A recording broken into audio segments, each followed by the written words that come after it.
Hi everybody, so we are gonna talk about our kind of sub-project called Alumni Bridge. Most of you already used to hear about our the vision that we wanna help students to get easily the job within a short time. So Alumni Bridge is the part of the mission where the alumni will help the current student to make the process faster, easier, and is more data-driven. So here's our team. So I'm Sako and the co-founder of the main project. That's our external support, which is it's not all our team organization, but it's more like for the sub-project part. That's where we team up. So my role was in this Alumni Bridge project for the DevOps aspect of the project. The CFO was for the backend, Erwin for the quality assurance, Visual for the mainly design, and Ning for the front end. So we were doing the requirement elicitation, but we have different key aspects, that strengths of each of us, to who was the owner of the part. So a question to audience. So what does success mean for you as a student? One or two? Get a good job. Huh? Get a good job after Exactly. graduation. That's why I was telling that your idea is related to this, because they're helping to get students to university, but we are helping to the student to get after the job. That's the next step. So why do you pay money to join university? What it gives you? Is it just knowledge, or it's more than that? It's like an investment. Yeah, exactly. You want return on investment as soon as possible and with high pay. That's why you pay. And how we are achieving today, basically we will give you some interesting facts about it. So here is some interesting facts that maybe if it's problem for us, it doesn't mean it's problem for all. We may have all we need. That's why we need some market research, and here are some of the key numbers. So as you can see, 67% of college graduates don't have jobs lined up upon the graduation. That's a key fact. We did some market research.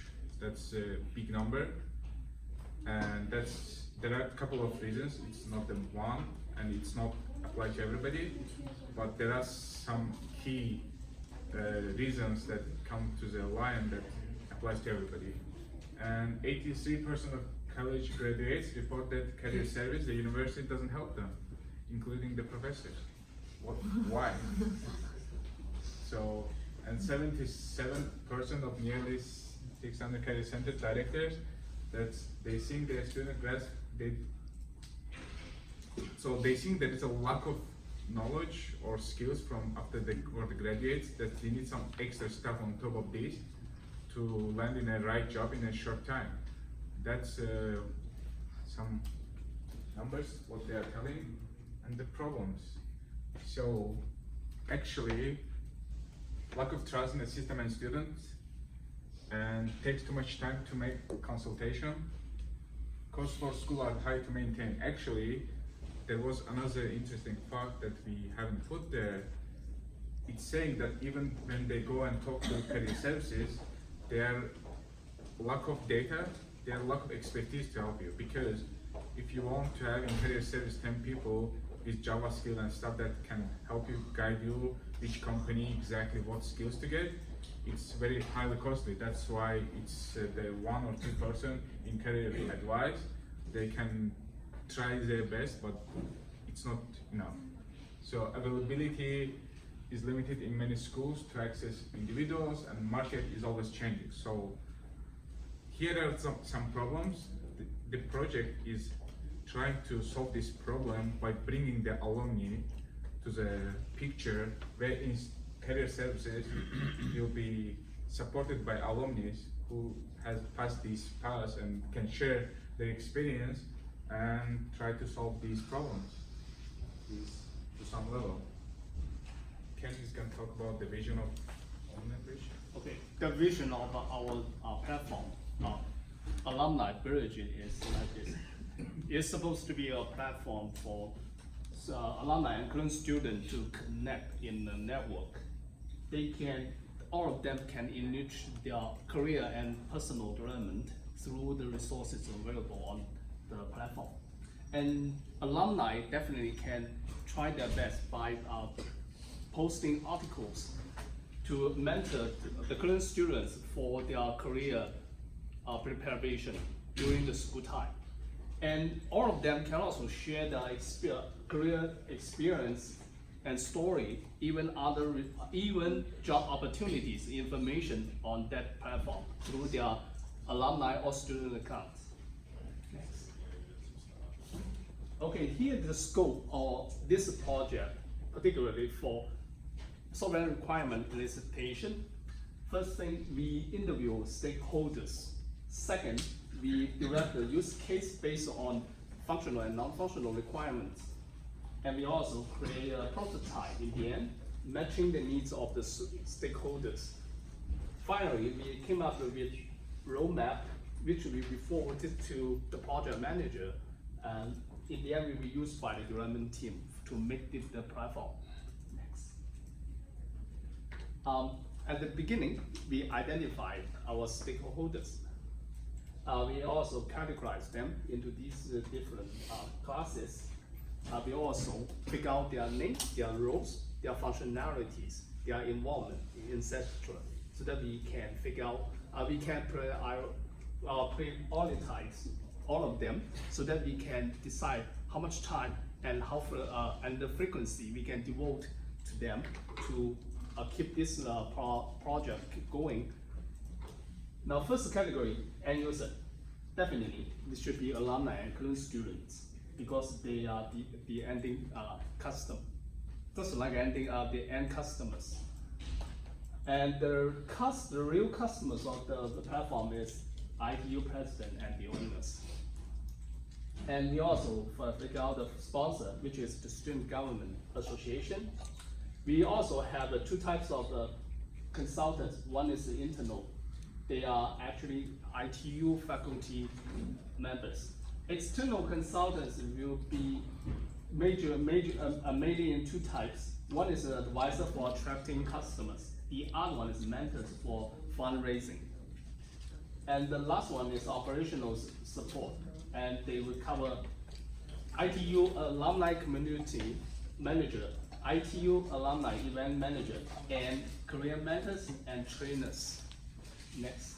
I want to just quickly give support for this slide in ITU, our special use case. So end users, it's obvious for you. The customer is, we already presented the idea to President Brian and the Eric, the VP, that during the SGA meeting, is Student Government Association currently already paying the 2 head counts. Currently, from the student, you guys paying $15. That's one of these for our development of the project. Thank you for it, for all. So internal consultant, mainly the Chris and the Thomas, we actively working with them regarding the kind of iterating. We had all the last week meeting with them, showing our work, the use case, and just agreement with them. And we have 2 external consultants, one from France, from my previous university. He has over 20 years experience in the field. He's helping us to get to university, one in France, one in Germany, and looking at stuff, you will see his comment. And obviously the other guy is Idea to Action co-founder and founder, that they are helping to, through the professor, what was his name? I forget, the reach to him. So basically he's taking this kind of school project and helping to reach to the next level. And yeah, that's, and operational support gonna be mainly from the career service team and the IT.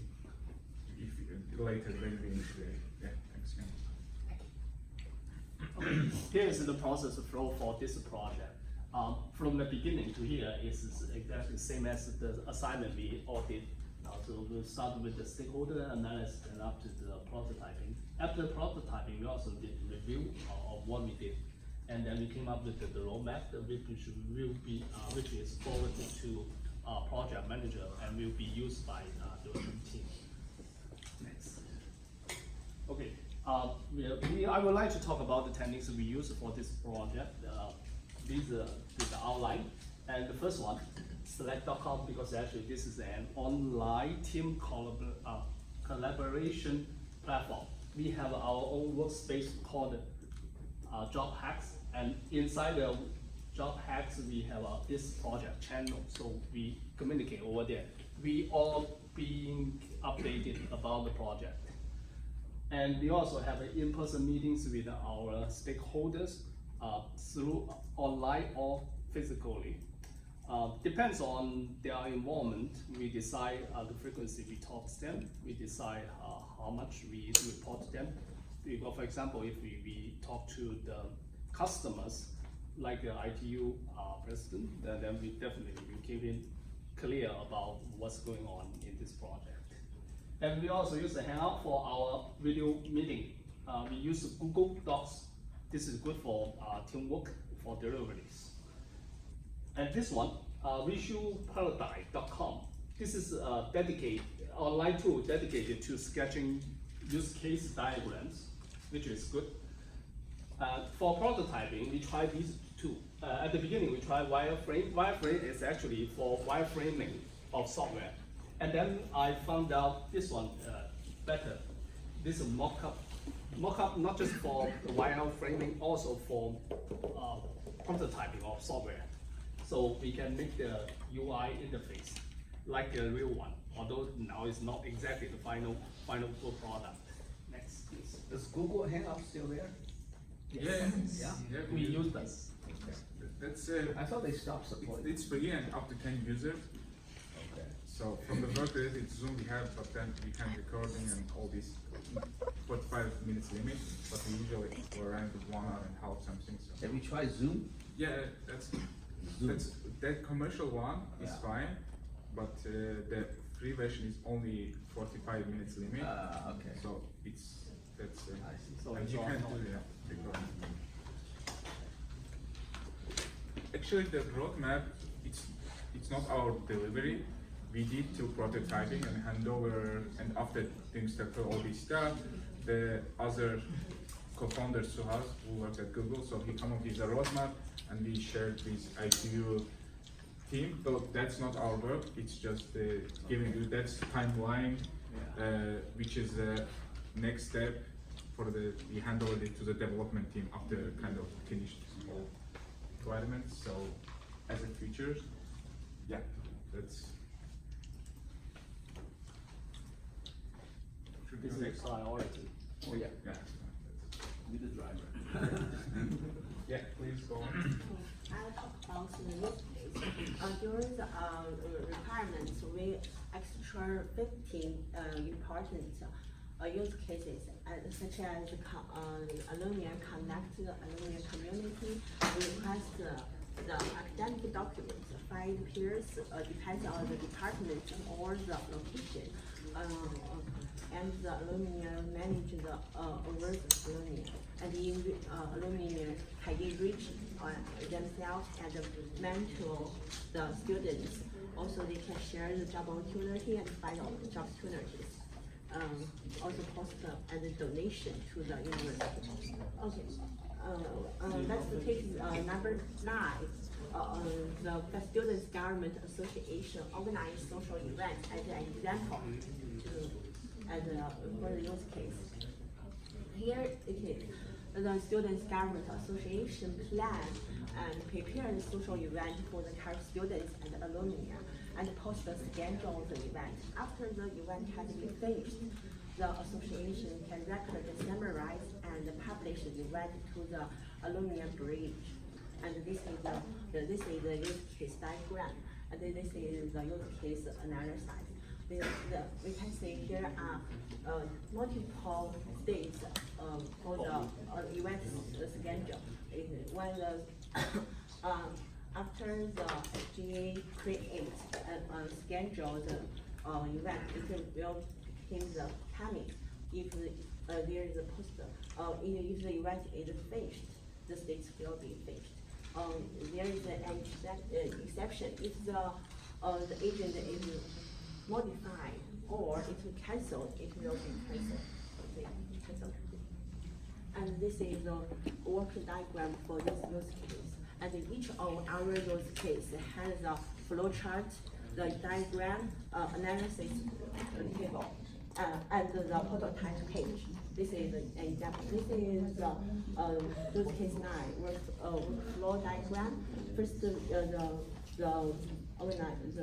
SDA want to start event. We post event schedule, create event schedule, track the event preparation. If we want to change the schedule, it will create a new one or update. If it's no, it will be created, and after the event finish, summarize the event, and the event will be recorded and saved to the database. This is the prototype page for the use case we created by the Minecraft tools. Here is the post event schedule, post event update, and summarize the same event. Every use case has its prototype page, flow chart, and the use case diagram and analysis table. That's the use case. Financial requirements. Yeah, hi everyone. I will briefly talk about how did we come up with our functional requirements. After validating our use cases, we decided our users, like we divided them into groups, like the system and the current student, alumni user, and the career service representative, and we created all the functional requirements for them one by one based on our use cases. And this process is kind of our procedure to creating our functional requirements. We validate our use cases and decided to all functional requirements by one for all the users, and then we converted a prototype, and then we validate it again if there is something like not fit for the feature or for the user, for the stakeholder or something like that. We just basically go into the validation part of the use cases and we create the functional requirement again, or we just refactored it. And this one is just an example of our alumni user functional requirements, like from the creating an account or accessible to sharing a job posting or blog or whatever it is, like an event. Yeah. So, hi, I'll be discussing about the non-functional requirements. I'm gonna try to make it fast. I know you guys are hungry. So, for the non-functional requirements, how did we come up with non-functional requirements? So, using these, what we learned in software requirements elicitation. So, there's three main, which is the communication, documentation, and standards. For communication, this involves about email, surveys, interviews with the clients, existing, when I say clients, the university, and then documentation, this is the use cases, and then standards. These are the commonly used processes and requirements from other companies that the team learned, so we also try to use that. Next. Okay, so this is an example, just two of the examples that were provided to us during interviews and eliciting requirements. So one of the requirements is the service level agreement. So in case there's any ticket open for the regarding the site, then we have a maximum of 72 hours to make sure that it works, or we fix the issue. And then for the capacity, we have the ITU or the university would like to have the initial requirements for the users. For passive, these are just the registered students, and active are users who are currently browsing or using the applications at the same time. So for passive, that's 5,000, and active, that's gonna be 500 users. Okay, for the categories, we have the 4 major categories that we come up with for non-functional. So performance, how the application responds or work given a specific load. Availability, when the application is available for you. Security, how secure is the application when you use it. And compatibility, how the application reacts and works depending on the platform and the screen size of the device that's being used. So this is an example of our non-functional requirements. So this is discussing about the regular application downtime. This includes regular maintenance or patches that have to be made. Usually the fit criteria is between 1 a.m. to 3 a.m. Sunday, because during this time it's usually there's at the minimum people using the site. Next please. Okay, this one is about data traceability. So this just ensures that if there's any access or activity that's being performed specifically for the database, it is being logged, and the log is being stored in a separate database for security purposes. Next part, Suffer. Yeah, so here's some snaps that just to say that we were really working with real stakeholders, that you can see exactly you were completing assignment, sharing tucries, and as you know, Victoria is currently president of Student Government Association, so we weren't redoing or doing extra on top of this. We were just finishing the assignment and then just pushing to the stakeholders. And here is exactly, you can see from our Slack channel, this is our advisor from France that I was talking earlier. So he's really pushing us to the fundraising stage, even we are a bit because of stuff. We are slow and we have some stuff going around, but anyway, this is that's why I just even didn't change the name. It's just pushed it as assignment. He just gave the comment. That's really impressive. Lessons learned. So I guess we try to as much as share the experience with you, that in case you do your idea, it's more than school project, that the requirement process flow. Because before as you know, we started on this overall mission or vision to work from the September in different school project, but we didn't have the proper requirement process flow. We were just coming, hey, let's do this, and we were directly going to the development, and that was the way we were doing. Or mainly sometimes SWAS was coming in a proper future based, but we were going asking stakeholders and interviewing. We were just coming and in person talking and taking note, going and implementing. That was the way we were working, thanks to this class that we have, and proper way now doing it, and interaction techniques with different stakeholders. So before we were doing most of the stuff we were doing, but we were not really knew that what after what. For example, brainstorming and then review and all this stuff wasn't really in a loop cycle that everybody's clear. We were just doing in a random order. Interview techniques with customers, same with survey, and develop, analyze, evaluate as a team. So as we say that before, we were just coming with initiative, and based on our understanding and talking to some people we were doing, but now we can just develop, analyze, and then evaluate and validate if it's really think we have the path we should go for. Yeah, so quick demo. I think I have just one video that's quickly gonna do.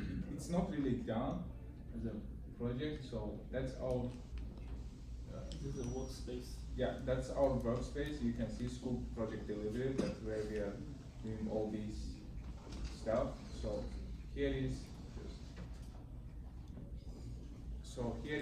our content guide. It's not currently running, but so basically it's kind of LinkedIn inside the school, where you can see which alumni directly. It will show you which alumni work in which company, and you can contact and do stuff. That's our core team actually. So, and yeah, that's haven't developed, but because as I said, ITU provided 2 internship position at ITU who is developing it. The front end guy is during this time already done that part, and yeah, you will need to wire up. And in case you are interested, it's open source by the way, and you can just go to jobhacks.com. We have, let me show you quickly. So it's available as a job tracking part, but not the alumni part, which you have also alumni ITU present on 13th of August. We will present our whole project, so you guys are free to come and talk. So see, we will try to do some alumni functionality by that time, but if not, it's it's our, let me do more. So basically, what it's about, when you come, you can sign in with a Google.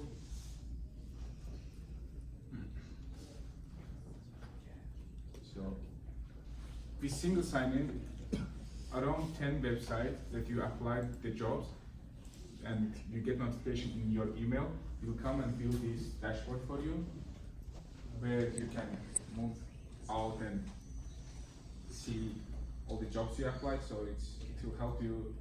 So when you come here, in here you will see the alumni that will be here, that you can see who works in this Intel, for example, from some ITU presence.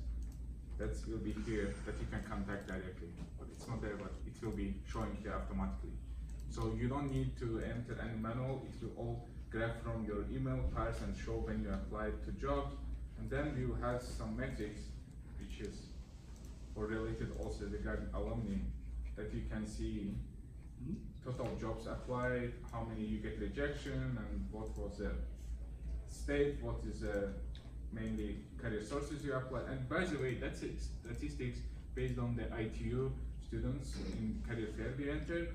So since in ITU mainly people are applying to software engineer position, and during the peak season was, as you can see, in around March, that was a peak season for ITU students based on data we had, and the top companies was Adobe so far. We have around 60 ITU students already registered during career fair and different events we organized. So yeah, 61 you can see. Here talking about only, not only this year. It's all the, yeah, that's Okay. I see. All Not over the only past this year. year. I thought Yeah. it's only this year actually. No. yeah. So it's just what we have currently, but the alumni will be on top of functionality we'll provide. So yeah, that's, I don't want to really too much go through it, so let me analyze. And thanks for the team, really appreciate for your hard work, because it will help us in our way for the fundraising and for MVP product. And yeah, thanks to the team.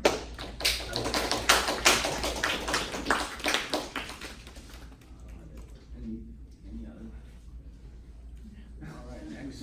I'm sorry for making more slides.